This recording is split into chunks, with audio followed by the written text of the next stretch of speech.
감사합니다. 오늘 너무 특성도 좋았고요. 성가대도 너무 애썼습니다. 감사드립니다.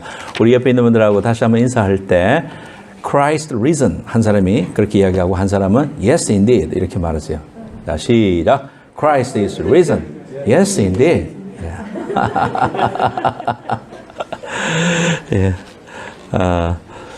우리 하나님께서 우리에게 이 귀한 축복과 은혜를 주셨습니다. 오늘 요한복음 11장 25절에서 26절 말씀을 근거로 해서 부활신앙이라는 제목으로 하나님 말씀을 함께 나누겠습니다. 프랑스의 루이 14세 1638년에서 1715년 사이에 집정을 했던 루이 14세가 있습니다. 루이 14세 시대에 이 프랑스가 영토를 확장하고 또 융성하고 국력이 성장했던 그러한 시기라고 할 수 있습니다. 또 그만큼 왕권 신수설을 숭상함으로 인해서 모든 이 왕은 하나님이 정해주신 것이고 또 하나님이 나한테 오토리티를 줬다, 파워를 줬다고 생각했기 때문에 왕의 권한이 아주 엄청나게 높아졌던 그러한 시기였습니다. 그러므로 이 왕은 자신이 왕으로서 그러한 모든 업적을 다지기 위해서 우리가 들어본 베르사유 궁전을 30년에 걸쳐서 만들게 됩니다. 그래서 그 베르사유 궁전은 일주일 있어도 다 구경을 못할 만큼 그렇게 크고 화려한 그러한 베르사유 궁을 만들었던 사람입니다.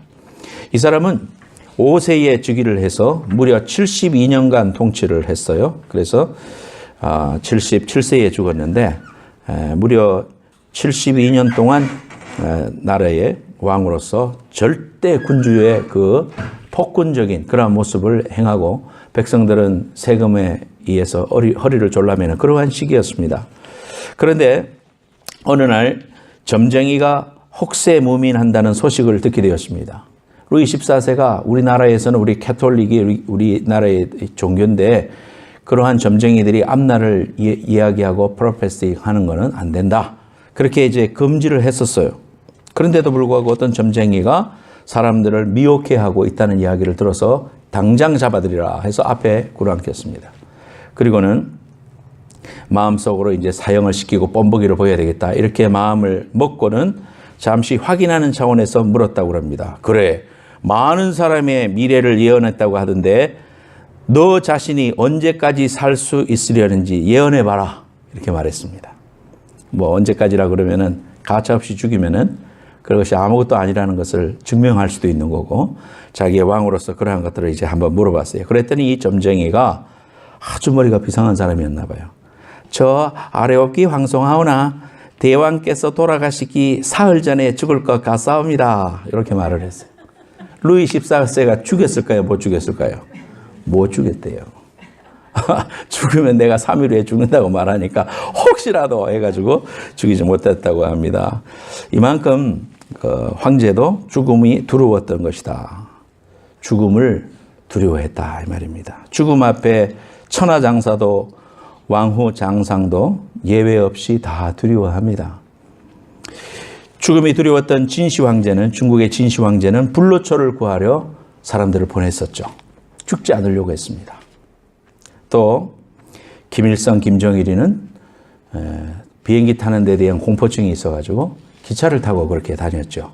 그래서 김정일이도 얼마 전에 기차를 아버지 흉내를 내가지고 그렇게 중국을 갔다 왔던 것 같아요. 사람들마다 죽음 앞에 나는 죽음에 자신 있어 이렇게 담대히 이야기하는 사람 잘 없겠죠. 두려워합니다. 그렇지만 우리 그리스도인들은 죽음을 바라보는 시각이 다릅니다. 또 그 죽음 앞에서 겁을 내지 않고 담담히 맞이할 수 있고 또 그 죽음이 우리에게 그렇게 크리티컬한 문제가 되지 않고 새로운 삶으로 향하여 가는 게이트처럼 우리가 여기게 된 것은 그것은 부활신앙이라는 위대한 비밀이 우리에게 있기 때문이다 이 말입니다. 어떤 죽음과는 대조적으로 순교도 불사하고 콜로세움에서 맹수들 앞에 밥이 되는 그러한 입장 앞에서도 사람들이 죽음을 두려워하지 않고 순교에 화형을 시키려고 장작더미 위에 올라가서도 당신은 내 육신의 목숨을 앗아갈지는 모르지만은 내 영원한 목숨은 뺏어갈 수 없어. 이렇게 말했던 우리의 신앙의 선배들을 보게 됩니다. 그렇게 되었던 비결이 부활신앙이었다. 오늘 본문 말씀은 나사로를 살리는 그러한 장면을 보게 됩니다. 제가 이스라엘 가서 나사로의 무덤이라는 곳에 가봤습니다. 갔더니 이렇게 무덤이 조성이 되어 있습니다. 그것이 뭐 정말 나사로의 무덤인지 모르지만 그 당시에 나사로의 무덤의 모습이 이제 저런 모습으로 있습니다. 돌문을 앞에 굴려놓고 저 안으로 들어가면 조금 이렇게 내려가는 돌 계단이 있고 거기 밑에 시체를 갖다 놓고 그랬던 장면이 이제 저 장면이죠. 그래서 이 나사로를 우리 주님께서 죽은 지 나흘 되었는데 살리는 장면을 통해 가지고 오늘 이 본문 말씀을 주시는 겁니다. 25절 26절 말씀. 나는 부활이요 생명이니 나를 믿는 자는 죽어도 살겠고 무릇 살아서 나를 믿는 자는 영원히 죽지 아니하리니 이것을 네가 믿느냐 그랬습니다. 제가 여러분들한테 네가 이것을 믿느냐 그러면 여러분 이렇게 말씀하십시오. 예 주님 나는 주님을 믿습니다. 자 제가 묻습니다. 이것을 너희가 믿느냐? 예 주님. 예, 그 짧은 것도 외우지 못합니까? 예, 주님, 나는 부활을 믿습니다. 시작. 예, 주님, 나는 부활을 믿습니다. 오늘날까지 살아온 게 하나님의 은혜예요. 할렐루야예요. 부활의 능력을 믿는다는 것은 입술의 고백을 통해서 우리의 입술로 고백하는 것뿐만 아니라 우리의 삶의 현장 속에서 부활의 승리와 기쁨을 선포하는 거예요. 어떤 목사님이 그런 이야기를 하시더라고요. 부활과 주님의 고난이 40대 1이다. 너무 주님의 고난과 십자가에만 너무 포커스하고 40일 막 새벽 기도하고 이러는데 부활절은 딱 하루다. 그래서 우리가 어쩌면 이 부활절이 크리스마스보다 더 크고 부활절이 우리 십자가로 말미암아 결국은 우리에게 부활을 주시기 위하신 것인데 너무 뭐 슬퍼하고 죄 때문에 괴로워하고 거기에만 머물러 있지 않는가 공감이 되는 말씀이라고 생각해요. 우리는 오늘 부활절입니다. 부활절은 죄와 저주와 사망의 권세를 이기시고 부활하신 날이거든요. 그러니까 우리가 하나님 앞에 승리했기 때문에 기뻐해야 되겠고 감사해야 되겠고 하나님 앞에 그 능력 있는 백성으로 살아가야 될 줄로 믿습니다. 네, 한번 웃어봅시다. 할렐루야. 네, 할렐루야. 첫 번째로 우리 돌문을 굴려라. 다 같이 시작. 돌문을 굴려라. 주님은 오늘 본문 말씀에 보면요. 요한복음 11장 여러분 성경 가지신 분은 한 펴시고 보시면 좋겠습니다. 요한복음 11장 166페이지에 있습니다. 예수님께서 이제 나사로의 여동생이 있었는데 마리아하고 마르타입니다. 마르타하고 마리아. 두 사람을 이제 찾아서 갔습니다. 그러니까 예수님 빨리 오시라고 그랬는데 예수님이 중간에 다른 일 때문에 나흘이 지난 다음에 오셨어요. 그러니까 마리아하고 마르다는 주님 조금 더 일찍 오셨으면은 우리 오라버니가 살 수 있었을 건데요. 이런 이야기를 합니다. 그때에 우리 주님께서는 40절 말씀에 예수께서 이르시되 내 말이 네가 믿으면 하나님의 영광을 보리라 하지 아니하였느냐. 주님 벌써 썩어서 문드러지고 냄새 나는데요. 우리 주님 어떻게 하면 좋겠습니까? 믿음 없는 그러한 이제 마리아와 마르다 죽음 자체만 보고 그렇게 주님을 반을 원망하는 듯이 그렇게 말을 할 때에 주님께서 뭐라고 말씀하시냐면은 39절 말씀해 보니까 예수께서 이르시되 돌을 옮겨 놓으라. 돌을 옮겨 놓아라. 앞에 있는 저 둥그런 돌을 옮겨 놓아라. 그랬어요. 사람이 여러 명이 달라붙어야 이것이 호롱 하고 열리는 그러한 건데 돌을 옮겨 놓으라고 할 때에 죽은 자의 누이 마르타가 이르되 주여 죽은 지가 나흘이 되었음에 벌써 냄새가 나나이다. 그랬습니다. 벌써 썩어서 냄새 나는데 주님 오셨는데 참 오신 건 감사합니다마는 오빠는 죽었습니다. 이렇게 말하고 있습니다. 그 이야기를 들은 주님께서 40절에 내 말이 네가 믿으면 하나님의 영광을 보리라 하지 아니하였느냐 이 말씀을 하시면서 믿음을 일깨웁니다. 네가 믿으면 하나님의 영광을 보리라. 그러자 사람들이 한 일이 뭐냐 하면은 그 말씀대로 순종합니다. 41절에 돌을 옮겨 놓으니 예수님께서 눈을 들어 우러러 보시면서 기도하십니다. 아버지여, 내 말을 들으신 것을 감사하나이다. 항상 내 말을 들으시는 줄을 내가 알았나이다. 그러나 이 말씀 하옵는 것은 둘러선 무리를 위함이니 곧 아버지께서 나를 보내신 것을 그들로 믿게 하려 함이니라 하면서 43절에 이 말씀을 하시고 큰 소리로 나사로야 나오너라 하니까요, 죽은 수족을 이렇게 붕대로 둥둥 싸매놨던 이 나사로가 엉큼엉큼 튀어나오는 것입니다. 사람들로 하여금 풀어놔서 다니게 해라. 그 풀어주니까 뛰면서 하나님을 찬양하고 부활의 그 귀한 은혜를 경험하는 이러한 모습을 우리가 보게 됩니다. 우리가 이 부활신앙을 가지려면 어떻게 해야 되느냐. 첫 번째로 이 돌문을 굴려놓는 그러한 우리의 작업이 우리에게 필요합니다. 돌문이라는 것은 상징적으로 우리에게 어떤 의미겠습니까? 그것은 우리의 불신앙입니다. 하나님을 믿노라 하면서도 하나님 앞에 믿음으로 고백하지 못하고 믿음 없는 행동을 하고 믿음 없는 말을 하고 부활의 백성으로 살지 못하고 늘 무덤 속에 갇혀있는 그러한 예수님만을 붙잡고 있는 이러한 신앙을 갖고 있는 우리의 불신앙의 돌을 굴려라 이 말입니다. 또한 부정적인 사고의 틀을 돌리라는 것입니다. 만약에 우리가 이 땅을 살아가면서 그냥 내 이성대로만 되게 했다면 우리 하나님이 왜 독생자 보내셨겠습니까? 우리가 생각하는 우리의 삶, 내가 생각하는 그 한계를 뛰어넘어 다른 세상이 있고 또 다른 하나님의 귀한 역사와 은혜와 말씀의 능력을 믿고 우리를 하여금 살게 하셨는데 우리의 상식과 우리의 사고 안에서만 머문다면 하나님이 되실 수 없겠죠. 하나님은 항상 우리에게 말씀하십니다. 우리의 사고의 틀을 뛰어넘고 믿음의 세계로 나아가라 그렇게 말씀하고 있거든요. 그래서 부정적인 사고의 틀을 몰아내야 됩니다. 나는 어떤 사람인가 생각해 보세요. 저와 여러분들이 한번 곰곰이 또 정직하게 한번 생각해 봅시다. 나는 어떤 이야기가 올 때 믿음의 말을 우리가 들었을 때 또는 하나님의 말씀을 받을 때 마음속에 부정적인 말부터 먼저 생각하는 사람인가, 부정적인 태도를 먼저 말하는 사람인가, 아니면은 할 수 있다는 하나님의 믿음의 세계를 붙잡는 사람인가 한번 생각해 보고요. 내게 있어서 이런 큰 돌이 나를 가로막고 늘 부정적으로만 생각하려고 하고 안 된다는 생각 속에 머물러 있다면 오늘 하나님 주님의 그 무덤에 물이 굴러간 것처럼 내 마음에 있는 이런 부정적인 시각과 생각의 돌도 물러가게 해주세요. 간구하는 여러분들 되시기를 축원합니다. 의심하는 것, 또 실패했던 아픈 추억. 우리 인생은요, 실패한 그 트라우마 때문에 그 마음속에 있는 그 흔적 때문에 일어나지 못할 때가 많습니다.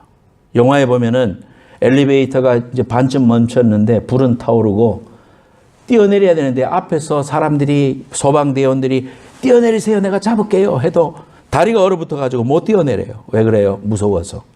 또 자기가 옛날에 실패했던 경험이 자신으로 하여금 그 일을 하지 못하게 할 때가 얼마나 많습니까? 실패한 경험, 내가 한번 비즈니스 실패한 경험, 또 인생의 만남에 실패한 경우 이런 것 때문에 새로운 발걸음을 내딛지 못하고 이제는 새 일을 행하리라 하시는 하나님의 약속의 말씀보다는 내 속에 있는 경험과 내 속에 있는 환경만을 더 붙잡으려고 할 때 우리는 다리가 얼어붙는 겁니다. 이러한 실패의 아픈 추억의 이러한 것들을 몰아내야 됩니다. 또한 우리는 예수님을 믿었는데도 아직 우리의 몸에 뭔가를 감고 있습니다.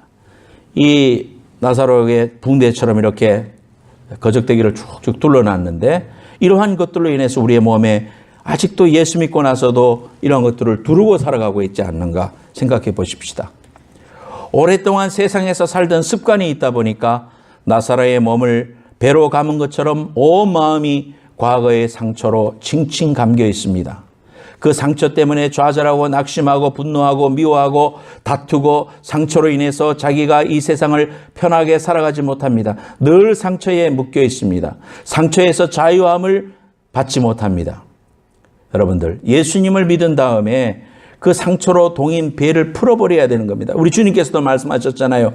강시처럼 뚱뚱 뛰어나오니까 저것을 풀어놔라. 풀어놔서 마음껏 다닐 수 있게 해줘라. 그런 말씀을 했습니다. 우리 인생에 어려움이 있어서 차라리 죽었으면 좋겠다 하고 살아가는 그러한 경우들이 얼마나 많습니까? 심지어 믿는 사람도, 목사님도 그런 인생에 큰 어려움이 올 때 그런 생각들이 한 번씩 불쑥불쑥 드는 것은 당연한 것입니다.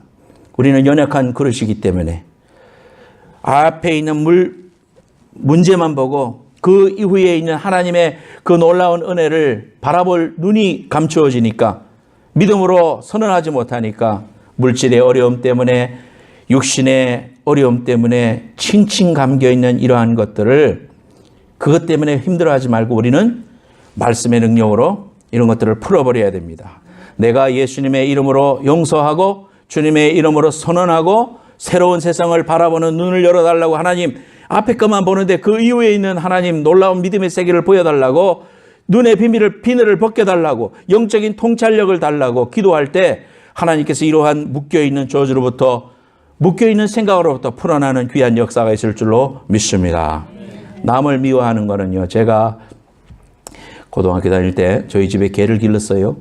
개가 너무 이렇게 묶여있는 게 힘들어해서 놓아주니까요. 이것이 딱 놓아주는 순간 온 동네를 돌아다녀가지고 잡을 수가 없어요. 그 다음에 그전에는 말 잘 듣지 딱 풀어놓으니까 자유함이 생기니까요. 이 개가 막 온 사방을 때려서 아무리 오라고 해도 밥을 갖고 들고 아무리 이야기해도 안 오는 거예요. 자유함을 누리고 싶어가지고 안 와요. 실컷 놀고는 어느 날 이렇게 쫄래쫄래 죄인인 것처럼 하고 들어와요. 그러면 이걸 묶어놓고 다시는 안 풀어줘야지 하고는 말이죠. 머리도 쥐어박고 이렇게 했어요. 그러면 막 발발발발 싸죠.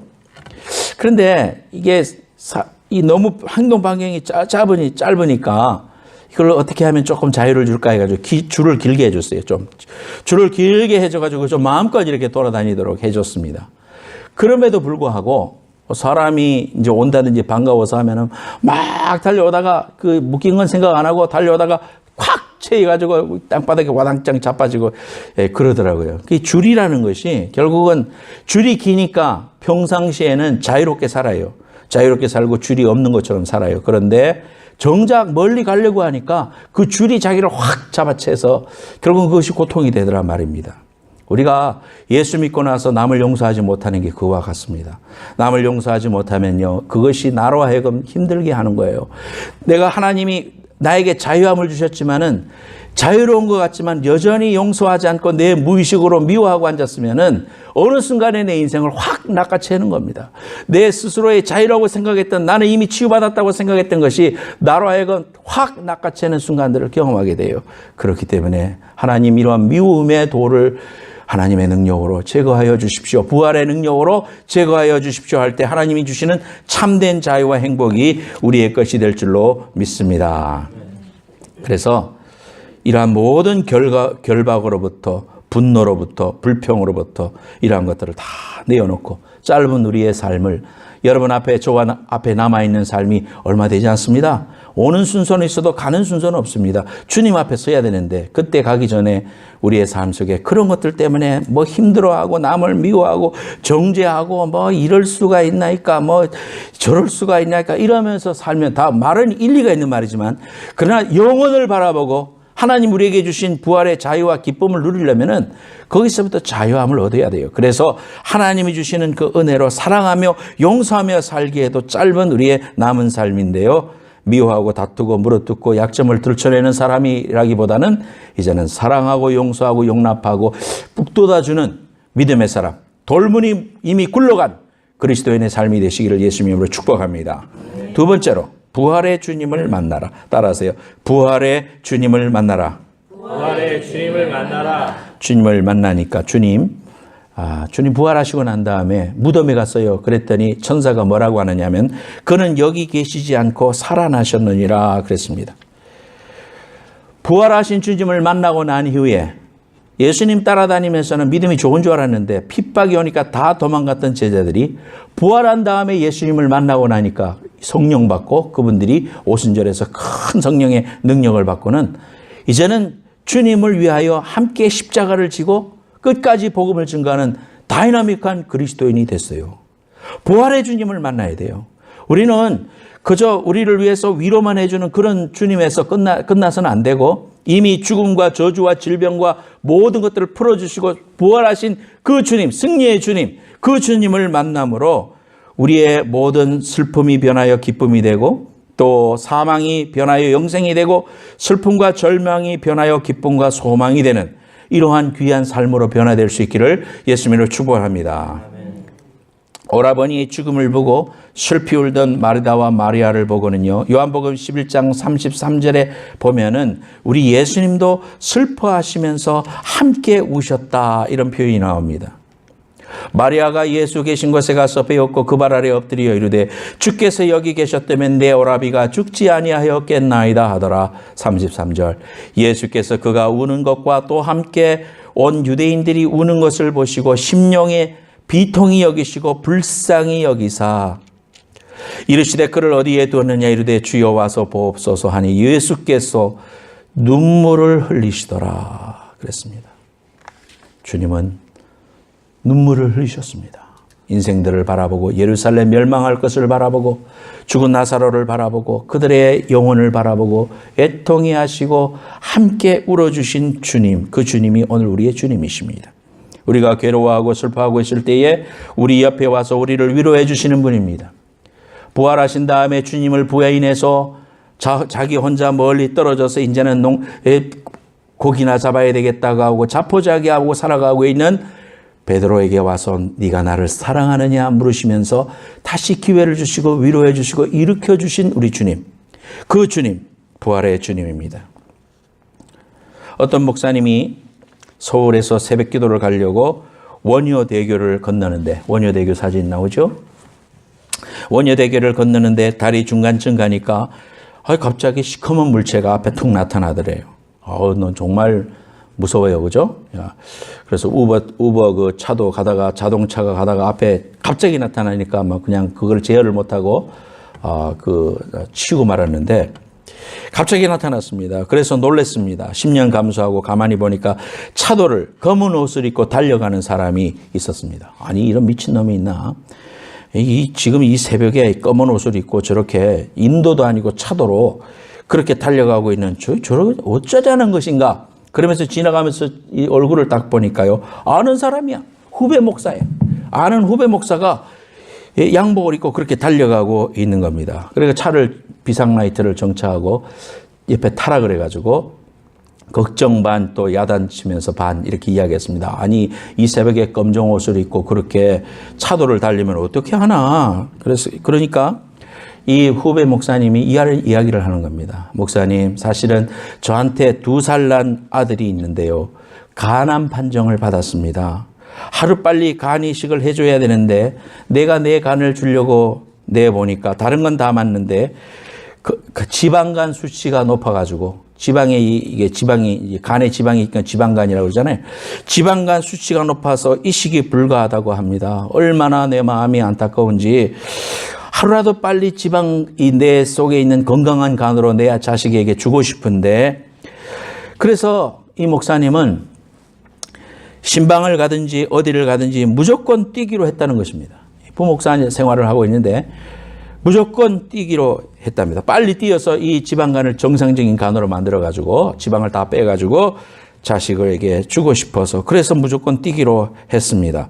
그날에도 장례식에 참석하기 위해서 그 이른 새벽에 검은 양복에 넥타이를 메고 원효대교 위를 달리고 있었던 것이라고 했습니다. 이 말씀에서 그 아버지의 사랑, 물론 위험한 거 알지만 그러나 아들에게 자신의 간을 이식해주고 생명을 주기 위하여 간절한 마음을 가진 아버지의 마음을 우리가 알아서 감동을 받는 거죠. 로마서 5장 6절 8절 말씀 제가 읽겠습니다. 우리가 아직 연약할 때의 기약대로 그리스도께서 경건하지 않은 자를 위하여 죽으셨도다. 우리가 아직 뒤흔들 있을 때에 그리스도께서 우리를 위하여 죽으심으로 하나님께서 우리에게 대한 자기의 사랑을 확증하셨느니라. 그 주님은 죽으셨을 뿐만 아니라 부활하심으로 우리의 모든 질고와 슬픔을 해결해 주셨습니다. 이제 제가 찬송 1절 하나 하고 여러분들하고 같이 부르기 원하는데요. 내 사랑하는 그 이름 예수 복된 예수, 내 귀에 음악 같도다 예수 복된 예수. 내 사랑하는 그 이름 예수 복된 예수, 내 귀에 음악 같도다 예수 복된 예수 아귀하다 그의 이름 갈보리 산의 어린 양 귀한 생명 버리셨네 예수 복된 예수 내 맘에 계신 그 일 같이 합니다. 예수 복된 예수 내 눈에 눈물 씻기는 예수 복된 예수 아귀하다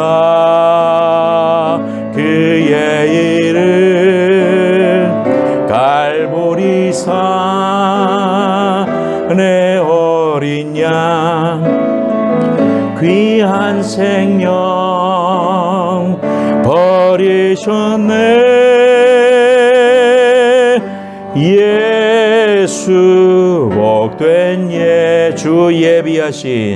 주 예비하신 하늘집 예수 복된 예수 날 구원하신 그 이름 예수 복된 예수 아귀하다 그의 이름 갈보리 산의 어린 양 귀한 생명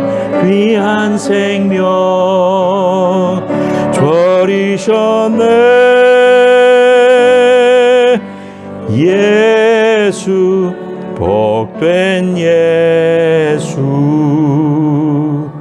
아멘. 세 번째로 우리는 주님의 음성을 들을 때 우리가 부활신앙을 가질 수가 있습니다. 썩어 4일이나 되었어요. 냄새가 납니다. 이제는 기회 다 지나간 것 같습니다. 마리아와 마르다는 원망의 마음도 주님께 있었을 거예요. 왜 주님이 하필이면 말씀을 듣고도 나흘이나 지나서 오셨을까? 왜 우리 주님은 우리의 마음과 상처를 내가 원하는 타임프레임으로 해결해 주지 않는가? 여러분들도 기도 제목 많이 있고 삶의 어려움들이 있는데 여러분 생각대로 됐으면 좋겠다는 기도 제목 하나님 앞에 늘 아뢰일 겁니다.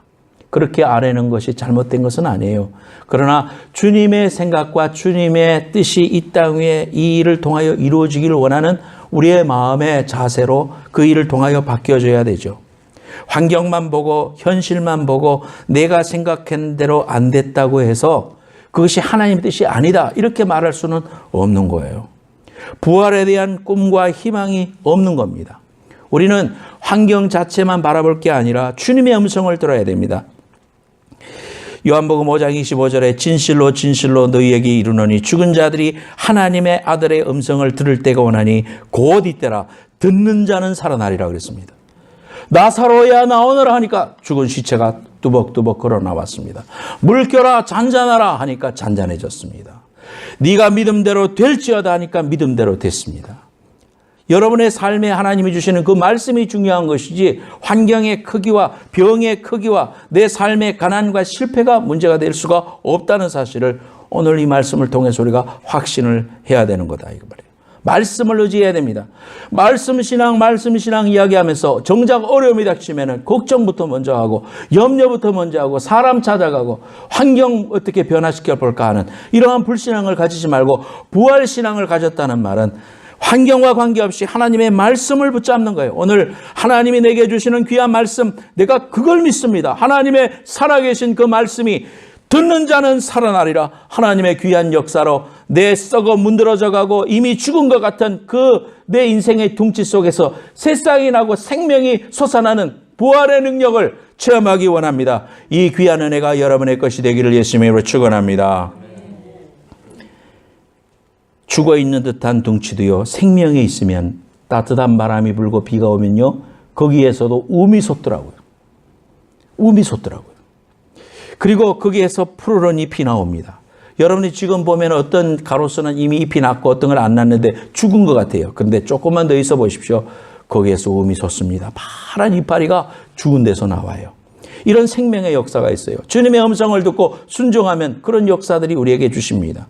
하나님의 역사는 올라가는 역사예요. 회복되는 역사예요. 살아나는 역사예요. 모든 사람이 함께 주님이 주시는 귀한 복과 은혜로 나아가는 거예요. 내 환경도 경제도 건강도 살아나는 역사, 생명의 역사, 성령의 바람이 불면 우리 속에 있는 겁니다. 오늘 내가 죽을 것 같고 못 살 것 같아도요, 주님의 무덤 속에 있는 3일을 생각하면서 3일을 하나님 앞에 기다리며 기도해봐요. 실제적으로 우리가 주님을 기다려봐요. 하나님 앞에 매달려봐요. 금방 죽지 말고, 금방 포기하지 말고, 주님도 무덤 속에서 3일 계셨는데 내가 이 3일을 하나님을 의지하고 주님의 음성을 들으리라, 주님의 말씀을 들으리라, 하나님 앞에 그렇게 할 때 3일 후에 찬란한 부활의 생명력이 솟아날 줄로 믿습니다. 작년 11월에 저는 어머님을 전국으로 환송했어요. 여러분들 잘 아시지만은 저희 어머님은 저에게 있어서 저 외동아들이에요. 무녀동남. 그리고 평생 동안 주일을 하셨어요. 가난하고 어려운 교회에 목회하셨어요. 그리고 제 신앙의 멘토입니다. 저희 아버님도 물론 신앙의 멘토시기지만 그러나 어머니에게 받은 영향이 얼마나 큰지 몰라요. 또 믿음의 그런 모습을 보여주셨기 때문에. 물론 그 자리에서 장례하면서 믿음의 그 소망을 갖고 천국에 대한 소망을 갖고 또 그렇게 사람들을 도리어 위로하고 웃으면서 다 장례했습니다. 하지만 여러분들도 그럴 겁니다. 이렇게 살아가면서 한 번씩 마음속에 울컥하고 음성이 듣고 싶고 그럴 때가 있을 겁니다. 아내랑 아침을 먹다가 하루는 토스트 빵에 잼을 발라 먹었어요. 생각하니까 또 눈물 날라 그러네. 토스트에 잼을 발라 먹는 게 뭐 보통 뭐 사람들이 이거 뭐 아무것도 아니겠지만은 저는 어머니와의 추억이 있어요. 그러니까 그거를 바르면서 먹으면서 입에 무는데 눈물이 콜칵 쏟아지는 거예요. 갑자기 있다가 눈물을 이렇게 글썽거리니까 아내도 나를 보고 하면서 이제 눈 감게 그렇게 잠시지만은 그렇게 마음의 아픔을 가졌어요. 또 어제는 계란말이를 먹다가 우리 어머니가 계란 늘 말이로 늘 반찬 싸주셨어요. 그냥 우리 어머니는 무조건 계란말이. 그게 왜 엄마 계란말이만 싸줬어요? 옛날에 물으니까 계란은 국물이 안 흐르고 또 영양가도 많고 하니까 그래서 내가 늘 쌌다고. 그 계란말이 먹는데 또 그런 시간을 가졌습니다. 뭐 아마 당연한 그런 결과일 겁니다. 그러면서 우리가 뭐 삶을 이겨나가겠죠. 눈물이 나요. 그러나 그 마음을 추스리고 소망을 갖는 것은 제 마음속에 부활의 날 순식간에 우리가 주님을 만나며 내 사랑하는 가족들을 만나고 내 친구들을 만나고 믿음의 선배들을 만날 겁니다. 베드로 선생님을 만날 겁니다. 바울 선생님을 만날 겁니다. 우리 주님을 만나서 주님 그때 왜 그러셨어요? 이렇게 물어보고 해답을 얻을 거예요. 그리고 마음의 위로를 받을 거예요. 주님이 우리의 눈에 눈물을 씻겨주실 겁니다. 죽음 자체에 대한 두려움이 아니라 이제는 그 두려움을 넘어서서 우리의 슬픔을 이기시고 승리하시고 우리에게 소망을 주신 그 주님이 있기 때문에 우리는 넉넉히 이길 수 있어요. 우리의 삶 가운데 소망을 가질 수 있어요. 어느 환경에서도 감사하고 기뻐할 수 있는 비밀을 가진 자가 되었어요. 사랑하는 여러분, 하나님의 음성을 들읍시다. 그리고 내 환경을 향해서 선언하십시다. 죽은 자여 일어나라. 나사로야 일어나라. 돌문은 굴러갔다. 하나님이 우리에게 주신 그 승리의 찬란한 부활의 귀한 능력이 이미 내 안에 있다 선언하고 예수 이름으로 명령하고 부활의 찬란한 능력으로 살아가는 여러분들 되시기를 예수님의 이름으로 축원합니다.